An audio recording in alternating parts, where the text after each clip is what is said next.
যত্ন সহকারে সেবা করত। এদিকে পটিফরের দুষ্ট স্ত্রী যোসেফকে দিয়ে ঈশ্বরের বিরুদ্ধে পাপ কর্ম করাতে চেষ্টা করে। যোসেফ অস্বীকার করে। তখন সে মিথ্যা বদনাম দেয়। পটিফর স্ত্রীর কথা বিশ্বাস করে এবং যোসেফকে কারাগারে বন্দী করে। কারাগারে ফরৌনের 2 দাসের সাথে যোসেফের পরিচয় হয়। তাদের প্রত্যেকের একটি করে স্বপ্ন ছিল। ঈশ্বর যোসেফকে সেই সব স্বপ্নের অর্থ দেখান। যোসেফের ব্যাখ্যা সত্য বলে প্রমাণিত হল। পানপাত্রবাহক ছাড়া পেল, আর রুটি নির্মাণকারীর ফাঁসি হল। 2 বছর পর ফরৌন 2টো দুঃস্বপ্ন দেখল।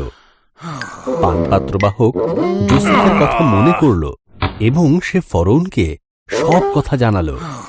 তখন ফরৌন যোসেফকে ডেকে পাঠাল এবং তার স্বপ্নের কথা বলল।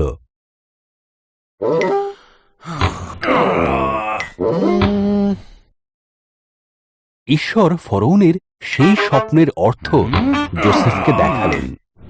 যোসেফ বলল, 7 বছর প্রচুর শস্য উৎপাদন হবে, তাই প্রচুর শস্য মজুত করে রাখতে হবে, কারণ তার পরের 7 বছর দুর্ভিক্ষ হবে। যোসেফের পরামর্শ ফরৌনকে মুগ্ধ করল।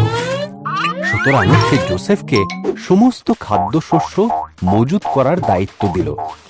ফরৌন ছাড়া সেই সময় যোসেফের থেকে ক্ষমতাবান আর কেউ ছিল না।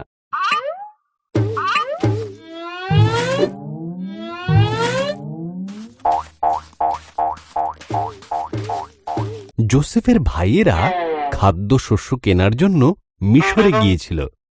তারা যোসেফের কাছে নতজানু হল, কিন্তু তাকে মোটেই চিনতে পারল না।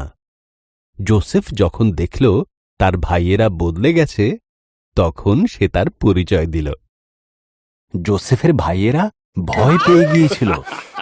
যোসেফ তাদের বলল, তোমরা আমার ক্ষতি করতে চেয়েছিলে, কিন্তু ঈশ্বর তার পরিবর্তে ভালোই করলেন।